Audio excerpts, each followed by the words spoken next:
Today you had a meeting in Carnival. So how are the preparations going on? So the preparations are going well. We're making a lot of changes this year in terms of the placement of the stage, in terms of the deco, in terms of the bands. So everything is going to be a lot better this year. We have a bigger setup, we have a nicer setup. I think this is going to be our best carnival yet. So I encourage everyone to please show up for the carnival. So any points that your councillors or your committee members have put before you? As of now, no. Everything seems to be in order. So there were some issues the last time. For example, the footpaths. I think certain footpaths were blocked. People could not access the buildings. So this year we have solutions to all of those also. So this year the barricade, when we do our barricading, we'll make sure that everyone has access to their buildings, to the restaurants, none of that will be blocked up. So that is one of the considerations we've taken. This location, the stage will be shifted also. So we've added more space because our carnival gets really crowded, especially on the first day and the last day. It's not really a fun experience because it's too packed. So this year we've made certain changes that will open up the space also. So we've created a lot more space, so people have a lot more space to enjoy themselves and everything. It's not only one day carnival, but you have that summer square and all. Yeah, so how it's many days it will? Yeah, so the carnival, the floats on the first.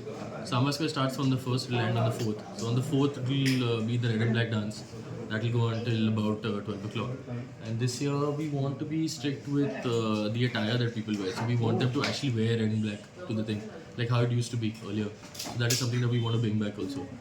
In terms of everything else, so hoping it's a surprise to people when they actually So show up. attire will be the main component. Yeah, so we want it to be red and black. We want to stick to the theme of the thing because over the years it's been lost. So we want to bring that back also. And this will be especially at the summer square? Yeah, this is red and black on the last day, especially in association with Club National.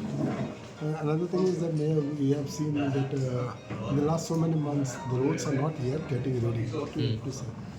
You know, Smart City has a deadline to keep. I think Sanjeev in his statement said the road should be ready by the 31st of March.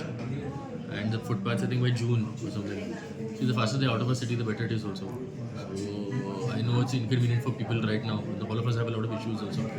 But I think they have a target to meet. The faster they meet their target, the easier it will be for the rest of us also. I think it's gone on for long enough. We should end finally on the 31st of March. And then I think the mission should close finally after that.